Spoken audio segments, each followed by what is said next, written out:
Alrighty, very happy Thursday morning, draft day, and busy week already. I am in Brooklyn. This is not my office. This is the little coffee shop down in the lobby, and we're going to do a little bit of a video from Boston, Washington, and Memphis from the big trade that happened in the middle of the night.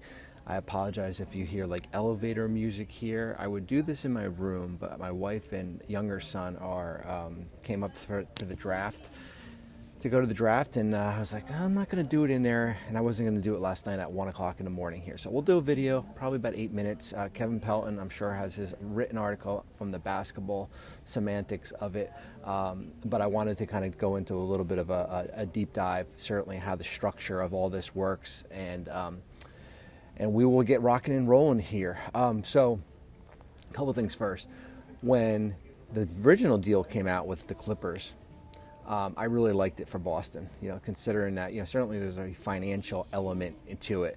When you look at it from the perspective that, Malcolm Brogdon was part of it. He had 2 years left of his deal. Plus he had that injury, which actually came back and bit this deal in the butt a little bit here. And then considering that what was going to the Wizards with the Marcus Morris, Gallinari, the whole trade package, I liked it for Boston, considering, you're basically getting Porzingis without giving up one of your marquee guys.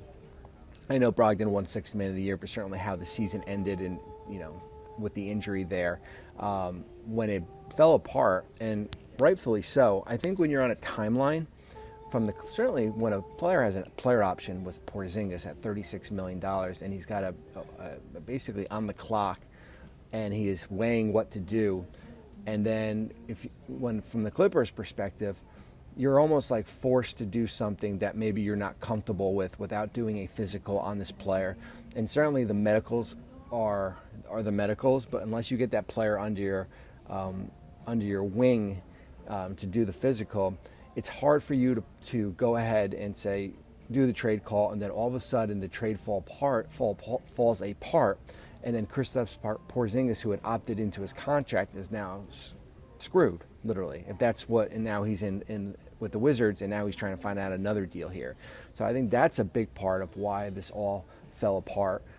The medicals, and then from the Clippers' perspective, this wasn't like mid-January and you still had another month before the trade deadline. Everybody was kind of operating on a 4-hour window here, and certainly Porzingis could have pushed that opt-in date back a little bit to give this length more time. But I think from the perspective of everyone, certainly with the draft about to happen, that you just get some clarity, you move on, and you go from there. And so around 1 o'clock last night, it breaks. And I had said this before it broke last night. The challenge for the Celtics were, or at least from the Wizards' perspective, is like taking back expiring contracts, which is the goal for the Wizards. And we're going to talk about Michael Winger and their front office and the direction they're taking here, because I know they're taking some arrows, and I want to kind of just explain the process here.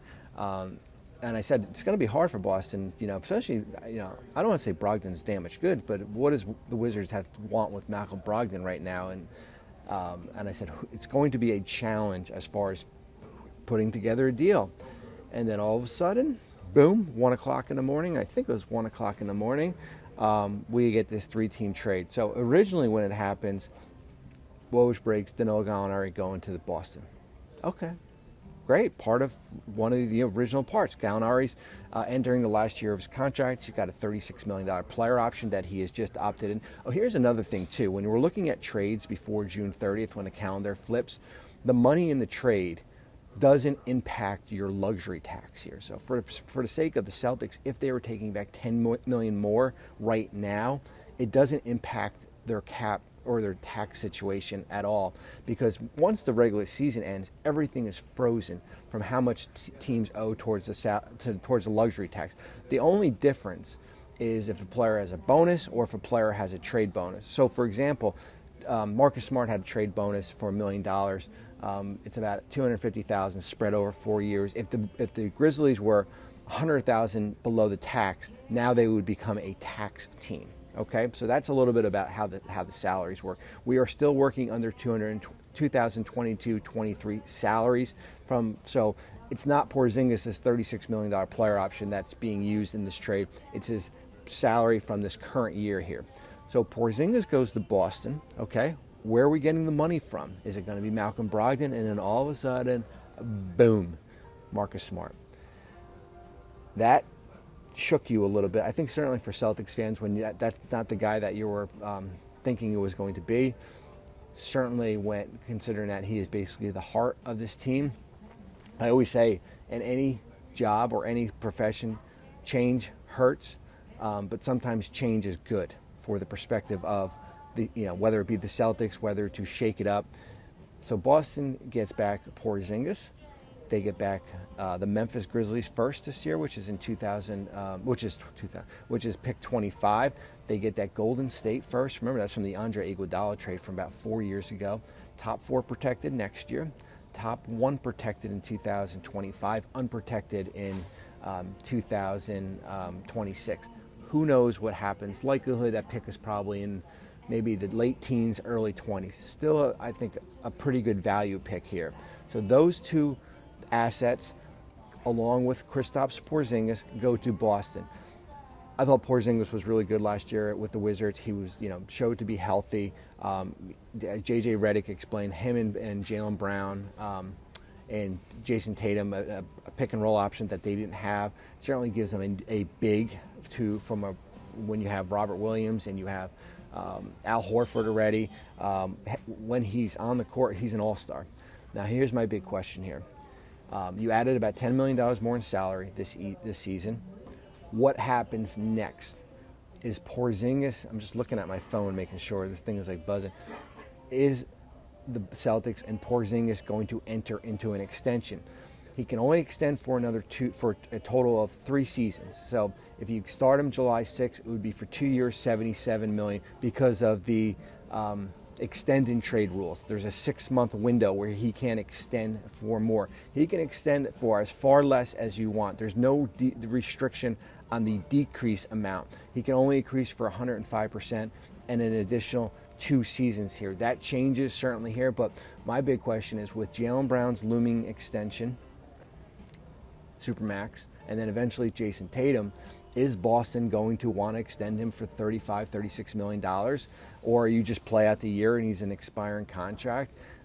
You lose him for nothing in the offseason. You're going to be over the luxury tax or over the salary cap because of the Brown likely Supermax extension. So there's a lot of semantics as far as what will happen when it comes to the Kristaps Porzingis situation here. Yes, you get off of Marcus Smart, 3 years left on his contract, but now you add Porzingis' $36 million hit. What does it mean to Grant Williams? You are literally, you're right pushing against the second apron. You can blow, if you want it, you can blow past it. The only thing with the restriction is that you don't have your $5 million tax mid-level, which you weren't going to have likely anyway. You can't sign players during the regular season bought out of their contracts for more that had a contract of 12-4 or more. Your trade exception is smaller. This is another reason, I'm jumping around here. Another reason why this trade is going to get done by June 30th is because the 125% rule for salaries here. If this trade happens July 10th, this doesn't work because of all the money going out. And from the Celtics perspective, it works by $250,000 when you look at Marcus Smart, Mike Muscala, and Danilo Gallinari. Works by $250,000. It doesn't work when we get to July 6th here. So that is another way why this is going to get done likely Thursday night here. So Boston's got some decisions to make. I like it from a fit perspective. Now, who's your point guard, right? What's going to happen with Brogdon with the elbow injury, right? It's got a torn tendon there. You still have Peyton Pritchard. You do get the 25th pick in the draft. There's going to be a point guard out there. So there are still work to do. And then, of course, what happens with Grant Williams? You re-sign him. You're basically blowing through the second apron. Maybe you go about, it's hard for me to say, oh, they're just going to pull this qualifying offer and then let him walk into free agency. For me, if you're comfortable with the cost right now, sign him and then flip him again down the road. Flip him at the trade deadline if you want to, or maybe he can help you here. $14 million, that might be a good number here, but Boston's got some financial decisions to make, certainly now, certainly in the future here. The Porzingis acquisition doesn't solve anything unless, of course, they're going to let him walk next offseason. From Memphis' perspective, all right, we've known that Memphis was in the thoughts of moving Tyus Jones, even with the John Morant suspension. I always thought it was going to be for an upgrade at the wing position, Dylan Brooks' replacement. Now we see, all right, Memphis has traded Tyus Jones. We're like, holy crap, who's playing point guard? Voila, enter Marcus Smart. He's got 3 years left on his contract. This year is $18.6 million. I think it's a terrific fit, and I think Tyus Jones is a really good player too. I think he's one of the best backups in the league. But Smart going to Memphis is a terrific fit. Jones was on an expiring contract. It gives them, an adult in the locker room. I don't think Marcus Smart wants to go there and babysit here, but he goes to Memphis. He's got 3 years left on his contract, 3 years past this year. So the Grizzlies have him there. They still have money to go out and get in their non-tax mid $12.4 million exception. They've got 2 picks in the second round. They do not have a first round pick this year. They will not. The Golden State pick is encumbered as far as we talked about the protection. That goes to Boston starting the night of the draft. They are allowed to trade their own 2024 first. Okay, so that is the perspective of Memphis. Still need to go out and get a small forward here, likely either in a trade market or using their exception. All right, we'll save the Wizards to last here. I've said all along, when you enter into a new job in the NBA or any professional sports team and you are the new front office, you have no ties at all to what you inherited, whether it be Bradley Beal, whether it be Kristaps Porzingis, whether it be Kyle Kuzma. If you have a direction of a total reset and asset accumulation here, you take a wrecking ball to it and you tear it down, and you don't care what the public's perception is going to be. And I applaud the Wizards for going out and doing that right now. Listen, Tyus Jones is a solid player, and he's going to help. It's funny, all of a sudden we've been wondering, like, when is Washington going to get a point guard? When are they going to get a point guard? And then all of a sudden now you've got Tyus Jones, Chris Paul, which was going to get resolved hopefully in the near future, Monty Morris and DeLon Wright. So the question is, what out of those? I don't think Tyus, maybe closer to the trade deadline, who is going to be the odd man out there? But Tyus is on an expiring contract, $14 million. Mike Muscala is on an expiring contract. Congratulations, Mike Muscala, on getting $3.5 million. His team option was exercised. He had to waive his 1-year bird rights. Danilo Gallinari is on an expiring contract. He's at $6.8 million. They are so far below the luxury tax right now that they can go out and use one of their exceptions. Could potentially become a cap space team if Kuzma leaves. We'll see how that works out here. But I do like it from the Wizards' perspective because I said, like, tear this thing down and get a complete reset, and they get the 35th pick in the draft, and they've got a smorgasbord of. So now I'm looking at my phone here, my guy Asim. So now they've got 8, 35, 42, and 57 leading into the draft. They were going to get the 30th pick in this from the Clippers originally, and they were going to get Marcus Morris. I like Tyus Jones better than Marcus Morris just because I think I can flip him down the road here. So that's it in a nutshell. I got people walking behind me. Have a great day. We'll probably get some more videos later. Happy draft day to everyone out there. Enjoy Thursday. Thanks for watching ESPN on YouTube. For live streaming sports and premium content, subscribe to ESPN Plus.